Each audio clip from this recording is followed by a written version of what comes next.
الحمد لله نحمده ونستعينه ونستغفره ونؤمن به ونتوكل عليه ونعوذ بالله من شرور أنفسنا ومن سيئات أعمالنا من يهده الله فلا مضل له ومن يضلله فلا هادي له ونشهد أن لا إله إلا الله وحده لا شريك له ونشهد أن سيدنا ومولانا محمدا عبده ورسوله أرسله إلى كافة للناس بشيرا ونذيرا وداعيا إلى الله بإذنه وسراجا منيرا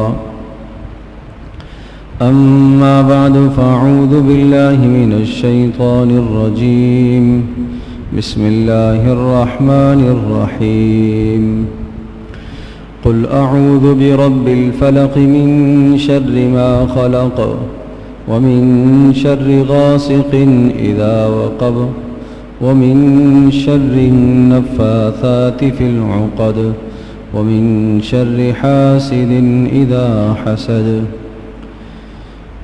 قل أعوذ برب الناس ملك الناس إله الناس من شر الوسواس الخناس الذي يوسوس في صدور الناس من الجنة والناس آمنت بالله صدق الله مولانا العظيم وصدق رسوله النبي الأمي الكريم ونحن على ذلك من الشاهدين والشاكرين والحمد لله رب العالمين. گرامی قدر حاضرین، قرآن مجید کی دو سورہ مبارکہ جو ترتیب کے اعتبار سے سب سے آخری صورتیں سمجھی جاتی ہیں، ان دو صورتوں کی اس وقت کی نشست میں تلاوت کی ہے، اور ان صورتوں کی تلاوت اور ان صورتوں کے متعلق مضامین بیان کرنے کی غرض اور وجہ یہ ہے کہ عام طور پر نمازی لوگ ان آخری صورتوں کو نمازوں میں پڑھتے ہیں، تو یہ خیال ہوا کہ کچھ ان صورتوں کے متعلق تشریحات اور تفصیل اور ترجمہ عرض کر دیا جائے، تاکہ جب ہم نمازوں میں ان صورتوں کو پڑھیں تو یکسوئی حاصل ہو سکے۔ ظاہر ہے صورت کا معنی اور مفہوم ذہن میں ہوگا تو نماز میں جی لگے گا، دل لگے گا، اندازہ ہوگا کہ میں کیا پڑھ رہا ہوں، میں اللہ پاک کے سامنے کیا معروضات پیش کر رہا ہوں۔ اور پھر بندہ جب اپنی جانب سے اللہ کے سامنے گزارشات اور معروضات عرض کرتا ہے، پیش کرتا ہے، تو پھر اللہ پاک کی ذات عالی سے قبولیت کی امید بھی رکھتا ہے۔ اور ایک صورت یہ ہے کہ انسان پڑھے، کچھ معلوم ہی نہیں ہے کہ میں نے جو پڑھا ہے اس کا کیا مفہوم ہے، کیا معنی ہے، میں اللہ پاک سے کیا کہہ رہا ہوں، اللہ پاک مجھ سے کیا کہہ رہا ہے۔ تو یہ اگر اندازہ ہی نہیں ہے اور بالکل احساس ہی نہیں ہے تو یقیناً یہ لا علمی ہی کی بات ہے، اور یہ ایمان میں کمزوری ہی کی دلیل ہے۔ کسی نہ کسی درجے میں آدمی کو کم از کم ان صورتوں کا مفہوم تو آنا چاہیے، لفظ بلفظ ترجمہ نہ یاد کر پائیں، اتنا اندازہ ہو کہ ان صورتوں میں یہ بات ذکر ہے۔ اگر اتنا اندازہ ہو جائے اور اتنی معلومات بندے کو حاصل ہو جائے تو جب بھی کافی ہیں، اور اللہ پاک کی ذات عالی سے امید ہے کہ اتنی معلومات بھی آدمی حاصل کر کے جب نماز میں کھڑا ہوگا تو انشاءاللہ یکسوئی نصیب ہوگی۔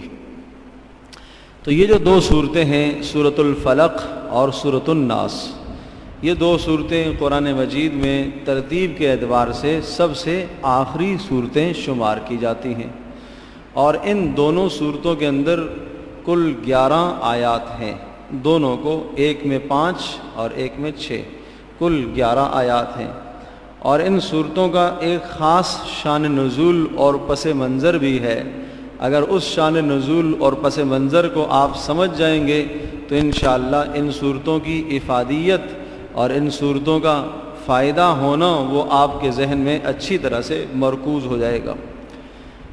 تو عرض یہ ہے کہ رسول پاک صلی اللہ تعالیٰ علیہ وسلم جب مکہ مکرمہ سے ہجرت کر کے مدینہ منورہ تشریف لے گئے، مدینہ منورہ کے اندر جو لوگ آباد تھے ان میں سے اکثر و بیشتر یہود تھے، اور یہ وہ لوگ تھے جو ملک شام سے اور دور دراز کے علاقوں سے اٹھ کر آئے تھے، اور ایک عرصے سے حضرت صلی اللہ علیہ وسلم کی ہجرت سے صدیوں پہلے یثرب میں آ کے آباد ہوئے۔ اور یہ اس لیے آباد ہوئے تھے کہ انہوں نے اپنی کتابوں میں یہ پڑھ رکھا تھا، تورات میں اور انجیل میں، کہ جو نبی آخر الزمان آئیں گے وہ مدینہ منورہ یعنی یثرب میں ہجرت کر کے آئیں گے، اور جو ان کا استقبال کرے گا اور جو ان کا انصاری بنے گا، مددگار بنے گا، اس کے بڑے فضائل ہوں گے، اس کے لیے جنت کی خوشخبریاں اور اس کے لیے کامیابی کی خوشخبریاں، یہ سب باتیں انہوں نے اپنی کتابوں میں پڑھی۔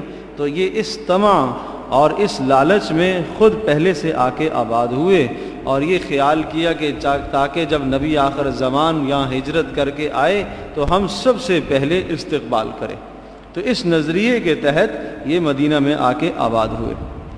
اللہ تبارک و تعالیٰ کا کرنا ایسا ہوا کہ رسول پاک صلی اللہ تعالیٰ علیہ وسلم جب مدینہ طیبہ میں ہجرت کر کے تشریف لے آئے، اور حضرت صلی اللہ علیہ وسلم کی اس سے 13 سال پہلے مکہ میں جب بعثت ہوئی اور آپ علیہ الصلوۃ والسلام نے نبوت کا اعلان فرمایا، تو یہ خبر جب یہودیوں کو پہنچی تو وہ حسد میں مبتلا ہو گئے، اور وہ حسد اس لیے کرنے لگے کہ ان کا یہ خیال تھا کہ جو نبی آخر الزمان آئے گا وہ ہمارے خاندان میں سے ہوگا، اور یہ لوگ حضرت یعقوب علیہ السلام کی اولاد میں سے تھے، اور یعقوب علیہ السلام کی اولاد حضرت یعقوب علیہ السلام کا ایک نام اسرائیل بھی ہے۔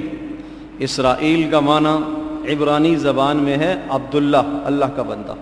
اسرا عبد اور ایل اللہ، جبرائیل عبداللہ اللہ کا بندہ، میکائیل اسی طرح سے اللہ کا بندہ، تو اسرائیل بھی اس کا معنی ہے اللہ کا بندہ۔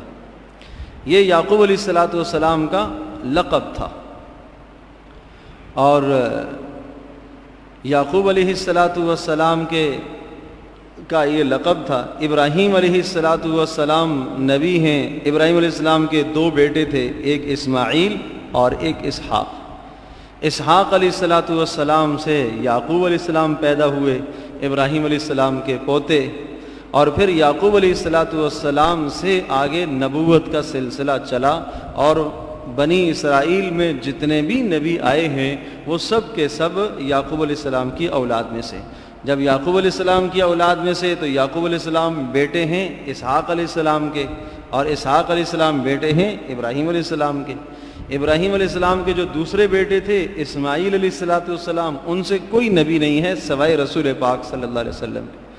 حضرت صلی اللہ علیہ وسلم کا سلسلہ نسب وہ حضرت اسماعیل سے ملتا تھا، گویا کہ نبی علیہ السلام بنو اسماعیل کہلاتے ہیں، اور یہ یہودی جو تھے یہ بنو اسرائیل کہلاتے تھے، یعنی یعقوب کی اولاد، اسحاق کی اولاد، اور نبی علیہ السلام اسماعیل علیہ السلام کی اولاد میں سے آئے۔ تو یہ حسد ان کو کھا گیا کہ نبی آخر الزمان جو آیا ہے وہ ہمارے خاندان اور ہمارے نسب سے کیوں نہیں آیا۔ اس حسد کی بنیاد پر انہوں نے رسول اکرم صلی اللہ علیہ وسلم کے خلاف کئی قسم کے منصوبے بنائے، اور حضرت صلی اللہ علیہ وسلم جب مدینہ طیبہ میں تشریف لے آئے تو حضرت صلی اللہ علیہ وسلم نے ان یہودیوں کے ساتھ ہر قسم کی جنگ بندی کا معاہدہ فرمایا۔ یہودیوں نے بھی ظاہری معاہدہ تو کر دیا، لیکن چونکہ دل میں حسد موجود تھا اور دل میں بغض چھپا ہوا تھا، تو جب کسی آدمی کے دل میں بغض اور حسد موجود ہوتا ہے، اگر وہ سامنے کوئی حرکت نہیں کر سکتا تو چھپ کر کچھ نہ کچھ کسی کے خلاف منصوبے بناتا ہے۔ تو یہودیوں نے رسول پاک صلی اللہ علیہ وسلم کو ہر ممکن کوشش کی اذیت اور تکلیف دینے کی، اور اس اذیت اور تکلیف کی ایک شکل یہ تھی کہ یہودیوں نے حضرت صلی اللہ علیہ وسلم پر جادو کیا، نبی علیہ السلام پر سحر کیا، اور اس سحر کے بعد حضرت صلی اللہ علیہ وسلم پر اس سحر کے اثرات ظاہر ہوئے۔ کیوں ظاہر ہوئے؟ اس لیے کہ نبی علیہ السلام بہرحال انسان ہیں۔ جیسا اس دنیا میں آدمی کو بخار آتا ہے، نزلہ آتا ہے، کھانسی آتی ہے، کیوں جی؟ اس لیے کہ یہ انسان ہے، انسان ہونے کی حیثیت سے یہ چیزیں اس کے ساتھ دنیا میں لگی رہتی ہیں۔ اسی طرح سے انبیاء علیہ السلام پر بھی یہ بیماریاں آتی رہتی تھیں، بخار بھی آیا، کھانسی بھی آتی ہے، نزلہ بھی آتا ہے، سر درد بھی آتا ہے، اور جو تکلیفیں عام انسانوں کو پہنچتی ہیں وہ انبیاء علیہ السلام کو بھی پہنچتی ہیں، اور رسول اکرم صلی اللہ علیہ وسلم کو بھی وہ تکلیفیں پہنچتی ہیں۔ اسی طرح سے من جملہ ان تکلیفوں میں سے سحر اور جادو بھی ایک تکلیف ہے۔ اس جادو کے ذریعے سے بھی عام انسانوں کو بھی تکلیف پہنچتی ہے اور انبیاء کو بھی تکلیف پہنچتی ہے۔ چنانچہ رسول پاک صلی اللہ علیہ وسلم کی صحت پر اس کا اثر ہونے لگا، اور وہ کوئی ایسا اثر نہیں تھا کہ جس اثر سے حضرت صلی اللہ علیہ وسلم کا فرض منصبی چھوٹ جائے، کہ آپ علیہ السلام جس مقصد کے لیے اللہ نے انہیں دنیا میں بھیجا ہے وہ مقصد ہی رہ جائے، ایسا اثر نہیں تھا، بہت معمولی سا اثر تھا۔ اور اس اثر کی تفصیل حضرت عائشہ رضی اللہ تعالیٰ عنہا یہ بیان فرماتی ہیں کہ رسول پاک صلی اللہ علیہ وسلم کوئی کام کر لیتے، پھر خیال ہوتا کہ نہیں کیا، کچھ بھول کی کیفیت طاری ہو گئی، اور کچھ جسم میں درد سا محسوس ہونا شروع ہوا۔ اور یہ تذکرہ حضرت صلی اللہ علیہ وسلم نے حضرت عائشہ رضی اللہ تعالیٰ عنہا کے سامنے ذکر فرمایا، اور کوئی زیادہ عرصہ نہیں گزرا، چند ہی دنوں کے اندر اللہ پاک نے ان اثرات کو، نبی علیہ السلام کے اوپر جو سحر کے اثرات آئے ان اثرات کو اللہ پاک نے ختم فرمایا، اور وہ چند ہی دنوں کے اندر ہوا۔ حضرت صلی اللہ علیہ وسلم ایک دن صبح کو حضرت عائشہ رضی اللہ تعالیٰ عنہا کے سامنے آپ نے تفصیل بیان فرمائی، کہا عائشہ جو میرے اوپر اثرات کا معاملہ تھا اور جو سحر اور جس کی وجہ سے مجھے تکلیف ہوتی تھی وہ اللہ پاک نے میرے سامنے واضح کر دیا۔ انہوں نے پوچھا اللہ کے رسول کیسے واضح کیا؟ کہا میں نے خواب میں دیکھا ہے کہ دو فرشتے میرے پاس آ کر بیٹھے۔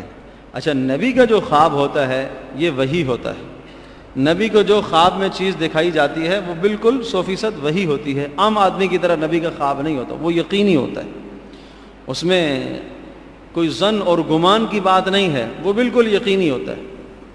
چنانچہ رسول پاک صلی اللہ علیہ وسلم نے اس کی تفصیل یہ بیان فرمائی کہ میں نے خواب میں دیکھا کہ دو فرشتے آ کر میرے پاس بیٹھ گئے، اور وہ دونوں فرشتے آپس میں گفت و شنید کرنے لگے۔ ایک نے دوسرے سے پوچھا کہ اس کو کیا ہوا، دوسرے نے بتایا کہ اس پر سحر ہوا، جادو ہوا۔ پھر پہلے نے پوچھا کہ کس نے کیا، دوسرے نے بتایا لبید بن اسم ایک یہودی تھا اس نے کیا۔ پھر پہلے نے پوچھا اچھا کس چیز پر کیا، پھر اس نے بتایا، دوسرے نے بتایا کہ کنگے کے اندر کیا۔ جب آدمی سر کا کنگا کرتا ہے بیچ میں جو بال رہ جاتے ہیں ان بالوں پر سحر کیا گیا۔ اور پھر دوسرے نے پوچھا کہ اچھا وہ اس سحر کو کہاں رکھا گیا، تو بتایا دوسرے نے کہ فلاں فلاں جگہ پر ایک کنواں ہے، اس کنویں کے اندر دبایا گیا۔ حضرت صلی اللہ علیہ وسلم صبح کو جب بیدار ہوئے، حضرت عائشہ کو یہ ساری تفصیل بتائی، پھر رسول پاک صلی اللہ علیہ وسلم وہاں خود تشریف لے گئے۔ آپ علیہ السلام نے اس کنویں کے پانی کو جب دیکھا وہ زرد پڑ چکا تھا، سحر کے اثرات سے وہ بھی پیلا ہو گیا۔ تو رسول پاک صلی اللہ علیہ وسلم کو جس طرح سے نشاندہی کی گئی، بتایا گیا، آپ علیہ السلام نے اسی طرح سے اس جگہ کو کھدوایا اور وہ کنگا نکلوایا، اور جیسے ہی یہ آپ علیہ السلام نے نکالا اسی موقع پر یہ دو صورتیں اتر آئیں، سورہ فلق اور ناس۔ تو رسول اکرم صلی اللہ علیہ وسلم نے جب وہ کنگا دیکھا، اس کے اوپر وہ بال بھی تھے آپ علیہ السلام کے، اور کچھ دھاگے بھی تھے، اور دھاگوں پر گریں لگی ہوئی تھیں، اور 11 گریں لگی ہوئی تھی. یہ 11 آیتیں ہیں اور 11 گریں تھیں. تو رسول پاک صلی اللہ علیہ وسلم ایک ایک آیت پڑھتے جاتے اور گرہ کھولتے جاتے. دوسری آیت پڑھی, دوسری گرہ کھولی, تیسری آیت پڑھی, تیسری گرہ کھولی. اس طرح سے رسول پاک صلی اللہ علیہ وسلم نے ان 11 گروں کو کھولا اور 11 آیات کو پڑھا جو سورہ فلق اور ناس میں ہیں. پھر آپ علیہ السلام نے ارشاد فرمایا کہ یہ جب 11 گریں کھل گئیں اور سورہ فلق اور ناس میں نے پڑھ لی, اس کے بعد یہ کیفیت ہونے لگی کہ جیسا کہ میں جکڑا ہوا تھا اور آزاد ہو گیا. تو وہ اثر ختم ہوا. تو میں یہ عرض کر رہا ہوں کہ اللہ تبارک و تعالیٰ اس طرح کے اثرات, بیماریاں جیسے نبی علیہ السلام پر آئی ہیں, اس طرح سے یہ اثرات بھی اللہ تبارک و تعالیٰ نبی علیہ السلام کے جسم پر ظاہر فرماتا ہے. کیوں؟ تاکہ امت کے لیے سبق ہو. کیا سبق ہو؟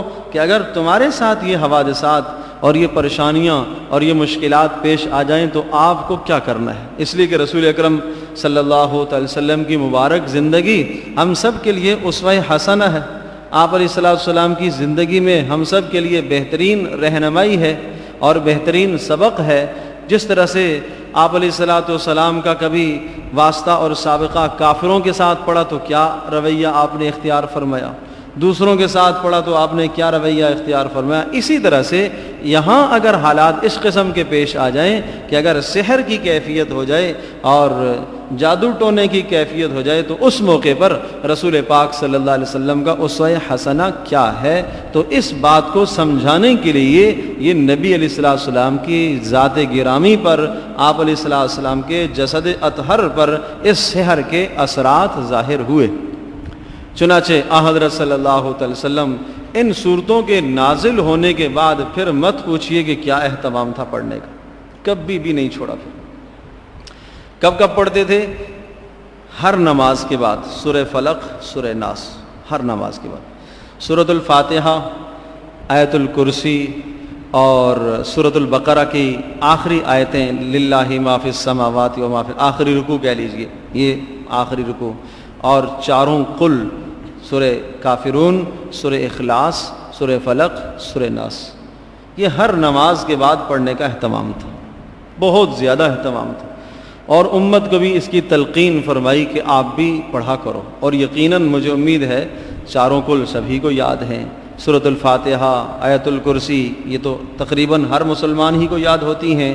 اور سورۃ البقرہ کا آخری حصہ بھی اکثر و بیشتر لوگوں کو یاد ہوتا ہے. نہیں یاد ہے تو یاد کر لیا جائے, اور یاد نہیں ہے تو دیکھ کے پڑھ لیا جائے. بہرحال حضرت صلی اللہ علیہ وسلم کی ہدایت اس قدر ہے کہ رسول پاک صلی اللہ علیہ وسلم خود بھی پڑھتے تھے اور صحابہ کو بھی پڑھنے کی تلقین فرمائی. ہر نماز کے بعد چاروں قل بھی پڑھتے تھے اور سورۃ الفاتحہ بھی پڑھتے تھے, آیت الکرسی بھی پڑھتے تھے, اور اسی طرح سے سورۃ البقرہ کا آخری حصہ بھی پڑھا کرتے تھے. ایک تو یہ اہتمام تھا.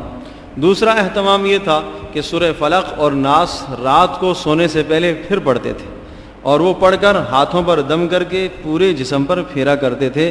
اور یہ حضرت عائشہ رضی اللہ تعالیٰ عنہا کا بیان تو یہ ہے کہ رسول پاک صلی اللہ علیہ وسلم کا یہ معمول ایسا تھا کہ مجھے یاد نہیں ہے کہ ان صورتوں کے نازل ہونے کے بعد سفر میں, حضر میں, کسی بھی موقع پر آپ علیہ السلام سے یہ عمل چھوٹا ہو. ہمیشہ کیا, کبھی نہیں چھوٹا.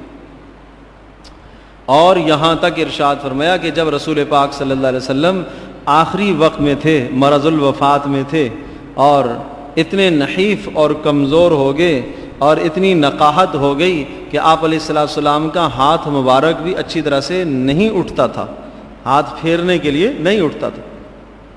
تو پھر مجھے ارشاد فرمایا, تو میں نے سورہ فلق اور ناس کو پڑھا, سورہ فلق اور ناس کو پڑھا.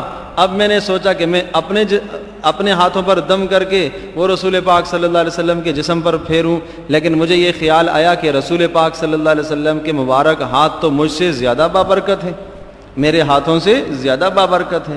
اس لیے میں نے ان صورتوں کو پڑھا اور رسول پاک صلی اللہ علیہ وسلم کے ہاتھ مبارک کو اٹھایا اور آپ کے ہاتھوں پر میں نے دم کیا, اور میں نے اپنے ہاتھوں سے آپ کے ہاتھ کو پورے جسم پر پھیرا, آپ علیہ السلام کے جسم پر پھیرا. تو اس طرح سے آخری وقت بھی یہ عمل پورا کیا, آخری وقت بھی عمل پورا کیا. اور آپ جانتے ہیں کہ نبی علیہ الصلوۃ والسلام کی حفاظت کی ذمہ داری اللہ پاک نے خود لی ہے، واللہ یعصمک من الناس۔ اس آیت کے نازل ہونے کے بعد آپ علیہ الصلوۃ والسلام نے پہرہ داری بھی ہٹا دی۔ پہلے پہرہ داری کے طور پر صحابہ ہوتے تھے کہیں کہیں، جب کسی غزوے میں ہوتے تھے یا کوئی ایسا سخت خطرے کی بات سامنے آتی تھی تو پہرہ داری کیا کرتے تھے صحابہ، آپ علیہ الصلوۃ والسلام کی نگہداشت کے لیے کھڑے ہوتے تھے۔ لیکن جب یہ آیت اتری واللہ یعصمک من الناس کہ اللہ پاک خود آپ کی حفاظت کرے گا، آپ علیہ السلام نے پہرہ پھر ختم کر دیا۔ تو ایک طرف تو یہ حال ہے، یعنی اس قدر اللہ تبارک و تعالیٰ نے حفاظت کی ذمہ داری بھی لی ہوئی ہے، لیکن دوسری طرف آپ علیہ السلام کا اپنا عمل کیا بتا رہا ہے؟ یہ امت کو تلقین ہے، یہ امت کو رہنمائی دی جا رہی ہے اور سبق سمجھایا جا رہا ہے کہ یہ وہ صورتیں ہیں کہ بیماری کی حالت ہو، سفر کی حالت ہو، حضر کی حالت ہو، کسی بھی وقت ان صورتوں کو چھوڑا نہیں جا سکتا، ورنہ نہ جانے دنیا میں کیا انسان کو نقصانات پیش آ سکتے ہیں، ورنہ نہ جانے اس دنیا کے اندر انسان کو کن کن مصائب اور پریشانیوں سے سامنا کرنا پڑے گا۔ تو اس لیے رسول پاک صلی اللہ علیہ وسلم کا بہت زیادہ اہتمام تھا ان صورتوں کے پڑھنے کا۔ اب میں ان صورتوں کا پہلی جو سورۃ الفلق ہے اس کا کچھ ترجمہ عرض کرتا ہوں تاکہ مزید آپ کو اندازہ ہو جائے، اور نمازوں میں عرض کر رہا ہوں ان صورتوں کے انتخاب کی جو وجہ ہے وہ یہی ہے کہ نمازوں میں عام طور پر ہم ان صورتوں کو پڑھتے ہیں، اور اب خیال ہے کہ آخر کی جو صورتیں ہیں 10 12 15 صورتیں انشاءاللہ ان کی تفصیل اور تشریح اسی طرح سے ایک ایک جمعے میں عرض کروں گا۔ تو سورۃ الفلق، قل آپ فرما دیجئے، آپ کہہ دیجئے، اعوذ میں پناہ چاہتا ہوں، پناہ کا معنی میں حفاظت چاہتا ہوں، برب الفلق صبح کے رب کی حفاظت میں آنا چاہتا ہوں۔ فلق کہتے ہیں صبح کی پو پھوٹنا، کہ ہلکی سی صبح کی پو پھوٹتی ہے اور تھوڑا تھوڑا جو ہے اجالا جب ہونا شروع ہوتا ہے اور روشنی پھیلتی ہے، جس کو ہم صبح صادق کہتے ہیں، اس کو فلق کہا جاتا ہے۔ کہ آپ کہہ دیجئے کہ میں صبح کے رب کی حفاظت میں آنا چاہتا ہوں، وہ رب جو صبح کرتا ہے، وہ رب جس کے حکم سے صبح پھوٹتی ہے، وہ رب جس کے حکم سے سورج طلوع ہوتا ہے، وہ رب جس کے حکم سے سورج طلوع کے قریب آتا ہے، روشنیاں پھیلنا شروع ہوتی ہیں۔ میں اس رب کی حفاظت میں آنا چاہتا ہوں۔ کس چیز کا خطرہ ہے، کس چیز کا ڈر ہے، کس چیز سے آپ کو حفاظت چاہیے؟ من شر ما خلق، مخلوق کے شر سے۔ مخلوق چاہے انسان ہو، چاہے جن ہو، چاہے جناب دیگر حیوانات ہو، ہر مخلوق کے اندر شرارت اور شر ہے۔ مخلوقات میں خیر بھی ہوتی ہیں، مخلوقات میں شرور بھی ہوتے ہیں، انسان میں خیر بھی ہے، شر بھی ہے، اور جنات میں خیریں بھی ہیں، شرور بھی ہیں، دیگر مخلوقات میں خیریں بھی ہوتی ہیں، شرور بھی ہوتی ہیں، لیکن اللہ تبارک و تعالیٰ ہی کی مخلوق ہے، چاہے خیر والی مخلوق ہے چاہے شر والی، پیدا کرنے والا اللہ ہی ہے۔ تو اس صورت میں اسی اللہ سے التجا کی جا رہی ہے کہ اے اللہ یہ جو تیری مخلوق ہے، تو نے بنایا ان کو، تو نے ان کو پیدا کیا، اے اللہ ان کی شرارتوں سے مجھے محفوظ رکھنا۔ بس یہ تلقین ہے۔ قل کہہ دیجئے اعوذ میں پناہ میں آنا چاہتا ہوں، میں حفاظت میں آنا چاہتا ہوں، کس سے؟ کس کی حفاظت میں؟ برب الفلق، صبح لانے والے رب کی حفاظت میں آنا چاہتا ہوں۔ کس چیز سے حفاظت چاہیے، کس چیز سے آپ کو خطرہ ہے؟ من شر ما خلق، مخلوق کے شر سے، اور ومن شر غاسق اذا وقب، اندھیرے کے شر سے جب اندھیرا پھیل جائے۔ اندھیرے کے شر سے کیوں؟ اس لیے کہ جتنے اس قسم کے کرتب کیے جاتے ہیں وہ زیادہ تر اندھیرے میں کیے جاتے ہیں، اور زیادہ تر راتوں کی تاریکیوں میں کیے جاتے ہیں، اور راتوں کی تاریکیوں کے اندر چونکہ شیطان بھی جنات بھی خوب فعال ہوتے ہیں اور وہ اثرات زیادہ مرتب ہوتے ہیں، اس لیے ارشاد فرمایا من شر ما خلق، مخلوق کے شر سے، اور ومن شر غاسق اذا وقب، اور اندھیرے کے شر سے جب اندھیرا چھا جائے، ومن شر النفاثات فی العقد، اور گرہوں پر دم کرنے والیوں کے شر سے۔ یہ کون تھی گرہوں پر دم کرنے والیاں؟ وہ لبید بن اسم جو یہودی تھا، اس کی بیٹیوں کو اس نے خود جادو اور سحر سکھایا تھا، اور ان بیٹیوں نے نبی صلی اللہ علیہ وسلم پر سحر کیا تھا۔ 2 لڑکیاں تھیں، یہودی تھی دونوں۔ تو اس لیے فرمایا من شر النفاثات فی العقد، گرہوں پر دم کرنے والیوں کے شر سے، کہ ایک ایک گرہ لگاتی گئیں اور دم پڑتی گئیں، کوئی الٹا سیدھا انہوں نے منتر پڑھا جس سے رسول پاک صلی اللہ علیہ وسلم کی صحت پر اثرات آئے۔ اور ومن شر حاسد اذا حسد، اور حسد کرنے والے کے شر سے جب وہ حسد کرے۔ تو کن کن چیزوں سے پناہ مانگی گئی، حفاظت مانگی گئی؟ مخلوق کا شر، اندھیرے کا شر، گھروں پر دم کرنے والیوں کا شر، اور حسد کرنے والے کا شر۔ یہ چار قسم کے شرور انسان کو بڑے نقصان دیتے ہیں۔ مخلوق کا شر، اللہ پاک ہم سب کی حفاظت فرمائے۔ اور مخلوق کے شر سے بچنے کے لیے رسول پاک صلی اللہ علیہ وسلم نے اور بھی بہت اہم دعائیں تلقین کی ہیں۔ اعوذ بکلمات اللہ التامات من شر ما خلق، جو آدمی صبح کو یہ پڑھے گا مخلوق کے شر سے محفوظ رہے گا۔ بسم اللہ الذی لا یضر مع اسمہ شیء فی الارض ولا فی السماء وہو السمیع العلیم، جو صبح کو 3 بار پڑھے گا وہ بھی ہر شر سے محفوظ رہے گا۔ اور دوسرا عرض کیا اندھیرے کا شر، اور تیسرا عرض کیا کہ گھروں پر دم کرنے والیوں کے شر سے، اور جو چوتھا شر ہے وہ عرض کیا کہ حسد کرنے والے کا شر۔ تو اس سے پتہ چلتا ہے کہ حسد کرنے والا اگر آپ کے خلاف کوئی منصوبہ نہیں بھی کرتا تو جب بھی حسد کرنے والے کے حسد سے نقصان ہوتا ہے۔ حاسد جب حسد کی نگاہ سے دیکھتا ہے محسود کو تو محسود کو ضرور نقصان ہوتا ہے۔ محسود جس پر حسد کیا جائے اس کو ضرور نقصان ہوتا ہے۔ یہ آپ یوں سمجھ لیجئے کہ کوئی کچھ کرے نہ کرے، ایک آدمی اگر آپ کو بری اور غلط اور حسد کی نگاہ سے دیکھتا ہے اور اس نظریے سے اور اس سوچ سے دیکھتا ہے کہ آپ کے پاس جو نعمت ہے یہ نعمت چھن جائے، یہ عزت اسے کیوں حاصل ہے، یہ نعمت اسے کیوں حاصل ہے، یہ چیز اسے کیوں حاصل ہے، اگر اس نظریے کے ساتھ کوئی بھی چیز آپ کے پاس ہے اور دوسرا اس برے خیال اور تصور سے دیکھتا ہے تو آپ کو ضرور نقصان ہوگا۔ اب آپ کو بھی عمل بتایا، اس کو بھی عمل بتایا، جسے پتہ چلتا ہو کہ ہاں میرا حسد اس کو لگے گا، یہ جو نظر بد ہے یہ کیا ہے، یہ حسد ہی کا نتیجہ ہے، جس کو ہم لوگ کہتے ہیں نظر بد لگ گئی، تو نظر بد کیا ہوتی ہے، یہ حسد کا نتیجہ ہے، اور بسا اوقات وہ بلا حسد بھی لگتی ہے۔ مثال کے طور پر اپنے بچوں کو بھی نظر لگ جاتی ہے ماں باپ کی، وہ اس لیے لگتی ہے کہ جب آپ کو اپنا بچہ یا کوئی بھی شے اپنی آپ کو اچھی لگی، شیطان آپ کے ساتھ لگا ہوا ہے، وہ نہیں چاہتا کہ آپ کو کوئی شے اچھی لگے۔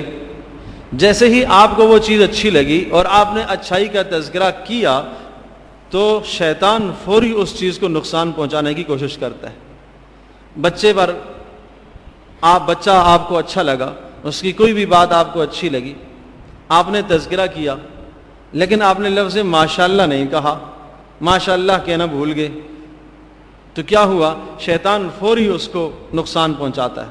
جب نقصان پہنچاتا ہے اور مسلسل نقصان دینا شروع کر دیتا ہے، اسی چیز کا نام ہے نظر لگ جانا، اسی چیز کا نام ہے نظر بد لگ کے جانا۔ اب حل یہ بتایا کہ آپ ماشاءاللہ کہہ دو تو نظر سے محفوظ ہو جائے گا۔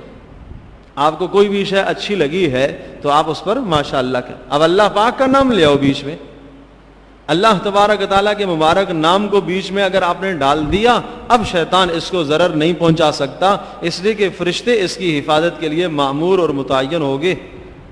تو اب اللہ پاک کا نام بیچ میں لے آؤ۔ اور اسی طرح سے یہ بتایا کہ جس آدمی کو یہ اندیشہ اور خطرہ ہو، کسی آدمی کے اندر جیلسی ہوتی ہے، حسد کا مزاج ہوتا ہے، لیکن اگر اس کے اندر ساتھ ساتھ ایمانداری اور دینداری بھی ہے اور اسے پتہ ہے کہ ہاں میرے اس عمل سے دوسرے کو نقصان پہنچے گا، تو اسے ضرور ماشاءاللہ کہنا چاہیے، اسے پڑھنا چاہیے ماشاءاللہ، اور جب وہ ماشاءاللہ نہیں پڑھے گا تو ضرر ہوگا، نقصان ہوگا۔ آپ حیران ہوں گے، رسول پاک صلی اللہ تعالیٰ علیہ وسلم کے زمانے کی بات ہے، جب مشرکوں نے ہر طرف سے کوشش کی کہ رسول پاک صلی اللہ علیہ وسلم کو زیر نہیں کیا جا سکتا، تو ایک شخص کے متعلق مشہور تھا کہ اس ظالم کی ایسی نظر بد لگتی ہے کہ اگر وہ کھڑے کھڑے اونٹ کو بھی دیکھتا تھا تو وہ بھی پھٹ جاتا تھا۔ اس کو لے آئے، نبی علیہ السلام کے حسن کے بارے میں کہو بھائی کیسا حسن ہے، اللہ پاک نے حفاظت فرمائی، اللہ نے یہ آیتیں اتاری، وَإِن يَكَادُ الَّذِينَ كَفَرُوا لَيُزْلِقُونَكَ بِأَبْصَارِهِمْ لَمَّا سَمِعُوا الذِّكْرَ وَيَقُولُونَ إِنَّهُ لَمَجْنُونٌ۔ وما هو الا ذکر للعالمین، کہ یہ ظالم تو آپ کے ضرر اور آپ کو نقصان پہنچانے کے ایسے در پہ ہیں، اگر اللہ تبارک و تعالیٰ آپ کی حفاظت نہیں کرتا اور اللہ تبارک و تعالیٰ آپ کا تحفظ نہ کرتا تو یہ نظروں سے، آنکھوں سے آپ کو نقصان پہنچاتے، اور آنکھوں سے اور نظروں سے نقصان پہنچانا یہی ہے۔ تو اس سے پتہ چلتا ہے کہ حسد کرنے والے کے شر سے پناہ اس لیے مانگی گئی ہے کہ حسد کرنے والا جب حسد کرتا ہے تو اس سے نقصان پہنچتا ہے۔ اس لیے علماء نے لکھا ہے کہ اگر آپ کے پاس کوئی نعمت ہے اور کوئی بھی اچھی چیز ہے تو آپ سمجھتے ہیں ایسے آدمی کے سامنے ذکر کریں کہ جو آپ کا مخلص ہو، جو آپ کا خیر خواہ ہو، جس کے سامنے آپ اپنی اچھائی کا، آپ اپنی نعمت کا ذکر کریں گے تو وہ حسد میں، جیلسی میں مبتلا نہیں ہوگا، تو آپ ذکر کریں۔ اور اگر آپ یہ سمجھتے ہیں کہ نہیں یہ حسد کرنے والا ہے تو پھر آپ تذکرہ نہ کریں، پھر آپ اس کو مخفی رکھیں۔ اگر آپ تذکرہ کریں گے تو آپ کو نقصان ہوگا، اس لیے کہ وہ تو حاسد ہے۔ ہمارے ماحول اور معاشرے میں بسا اوقات یہ ہوتا ہے کہ رشتہ داریوں میں، قرابت داریوں میں، خاندانوں میں ہم یہاں حد سے تجاوز کر جاتے ہیں کہ اپنی کوئی نعمت ہے اور وہ رشتہ دار، وہ عزیز، وہ دوست و احباب جن سے مزاج نہیں ملتا، نہیں بنتا، ان کے سامنے ہم بڑے برملا طریقے سے ذکر کرتے اور خوش ہو کے ذکر کرتے، اور مقصد کیا ہوتا ہے؟ اس کو تپانا۔ مقصد کیا ہوتا ہے؟ تاکہ وہ جیلسی میں مبتلا ہو۔ مقصد کیا ہوتا ہے؟ تاکہ اس کو اذیت اور تکلیف ہو۔ اللہ کے بندو، اس کو اذیت تو دے رہے ہو، اپنے لیے بھی مصیبت کر رہے ہو۔ نہ ذکر کرو، اپنے لیے نہ حاسد پیدا کرو، اپنے لیے نہ شرارتیں پیدا کرو، اور اپنے لیے نہ شرور بناؤ۔ یہ سب شرور کے اسباب ہیں۔ تو اس لیے بری سوچ خود بھی آدمی نہ اختیار کرے، اور اس بری سوچ سے اگر آدمی نعمت کو تذکرہ کرتا ہے، چند عرصوں کے بعد وہ نعمت، چند وقت کے بعد وہ نعمت چھن جاتی ہے۔ جب نعمت چھن جاتی ہے آدمی کہتا ہے پتہ نہیں کیا ہو گیا۔ یہ اسی حسد کا نتیجہ ہے، اور یہ اسی فتنے کا نتیجہ ہے کہ جو انسان نے بری سوچ سے اور برے خیال سے ایک نعمت کا تذکرہ کیا۔ تو اس لیے اس سے بڑا ضرر ہوتا ہے، بڑا نقصان ہوتا ہے۔ ہاں، جہاں آپ کو یہ 100% یقین ہے کہ ہاں اس کے سامنے ذکر کرنے میں کوئی برائی نہیں آئے گی اور کوئی ایسی بات نہیں آئے گی، تو وہاں ذکر کرنے میں کوئی حرج نہیں ہے۔ اور جب بھی آدمی ذکر کرے تو پھر اللہ تبارک و تعالیٰ کا نام بیچ میں ضرور لے آئے، اور اسے بھی چاہیے سامنے والے کو کہ وہ آپ کی اس نعمت کو سن کر وہ ضرور ماشاءاللہ کا لفظ کہے، اور نہیں کہہ رہا تو اسے کہلواؤ، اس کا مزاج بناؤ، عادت ڈالو اس کی۔ تو آدمی بھی خود بھی تذکرہ بھی کرے تو تب بھی اللہ تبارک و تعالیٰ کی حمد و ثنا کے ساتھ ذکر کرے کہ اللہ پاک کا ذکر اللہ کا شکر اور احسان ہے۔ رسول اکرم صلی اللہ علیہ وسلم کو اللہ تبارک و تعالیٰ نے اس بات کا حکم دیا، وَأَمَّا بِنِعْمَتِ رَبِّكَ فَحَدِّثْ، جو اپنے پروردگار کی نعمت آپ کے پاس ہے آپ اسے بیان کیجئے، آپ اسے اظہار کیجئے۔ تو نبی علیہ الصلوۃ والسلام کو اللہ پاک کی طرف سے عطا کردہ جو سب سے بڑی نعمت ہے وہ نبوت ہے، اور اس کو بیان کرنے اور اظہار کرنے کا تو برملا حکم تھا۔ اس کو چھپانے کی تو کوئی گنجائش ہی نہیں تھی، اس کا تو اظہار ہی، فَاصْدَعْ بِمَا تُؤْمَرْ وَأَعْرِضْ عَنِ الْمُشْرِكِينَ، کہ جس چیز کا آپ کو حکم دیا گیا ہے آپ اس کو برملا لوگوں کے سامنے کہیے، آپ اعلان کیجئے۔ تو عرض یہ کر رہا ہوں کہ کہیں اگر آپ کو 100% یقین ہے کہ ہاں میرے اس تذکرہ کرنے سے مجھے نقصان نہیں ہوگا، تو پھر تذکرہ کرنا جو ہے وہ مضر نہیں ہے، اور پھر کوئی مذائقہ نہیں ہے، آدمی کر بھی دے۔ لیکن جہاں آپ کو یقین ہے کہ نہیں نقصان ہوگا تو وہاں اپنی نعمت کا، اپنی اچھائی کا ذکر آدمی نہ کرے۔ اس لیے یہ بات آپ نے شاید سنی ہوگی، پہلے بھی کئی بار عرض کر چکا ہوں کہ جب آپ نے کوئی اچھا خواب دیکھا ہے تو اچھے خواب کو بھی کس کے سامنے بیان کیا جائے؟ اپنے مخلص کے سامنے بیان کیا جائے، اپنے حاسد کے سامنے نہ بیان کیا جائے۔ اس لیے کہ ممکن ہے وہ حاسد کوئی الٹی تعبیر کر دے، اور خواب کا معاملہ بسا اوقات ایسا ہوتا ہے کہ سامنے والے نے جو جملہ کہا تعبیر اسی کی طرف چلی جاتی ہے۔ اگر اس نے اچھا کہا اسی کی طرف منتقل ہو جائے گی، اس نے برا لفظ کہا برے ہی کی طرف منتقل ہو جائے گی۔ اس لیے حکم ہے کہ آپ کسی اپنے مخلص کے سامنے اور ایسے شخص کے سامنے کہ جو آپ سے عقیدت رکھتا ہو اس کے سامنے آپ تذکرہ کریں۔ حدیث پاک میں خیر ایک اضافی جملہ یہ بھی بتا دیتا ہوں، آپ علیہ الصلوۃ والسلام نے یہ بھی ارشاد فرمایا، بلکہ تلقین بھی کی اور عمل سے بھی امت کو یہ سبق دیا۔ نبی علیہ الصلوۃ والسلام کے سامنے جب کوئی خواب آ کر بیان کرتا تھا، اے اللہ کے رسول میں نے یہ خواب دیکھا، تو آپ یہ دعا پڑھتے تھے، خیر لک و شر لعدوک، خیر لک و شر لعدوک، کہ اللہ کرے یہ خواب آپ کے حق میں خیر ہو اور آپ کے دشمنوں کے حق میں شر ہو۔ تو یہ دعا اس موقع کی پڑھنے کی ہے کہ جب آپ کے سامنے کوئی خواب بیان کرے۔ تو خیر یہ عرض کر رہا تھا کہ سورۃ الفلق اور سورۃ الناس نزول کے اعتبار سے تو نہیں، ترتیب کے اعتبار سے قرآن مجید کی دو آخری صورتیں کہلاتی ہیں، اور دونوں کا معنی اور مفہوم قریب قریب ملتا جلتا ہے، اور دونوں صورتوں کے اندر کل 11 آیات ہیں، اور ان صورتوں کے اندر سحر اور جادو کا توڑ بتایا گیا ہے۔ حضرت صلی اللہ علیہ وسلم کا بہت زیادہ اہتمام تھا ان کے پڑھنے کا۔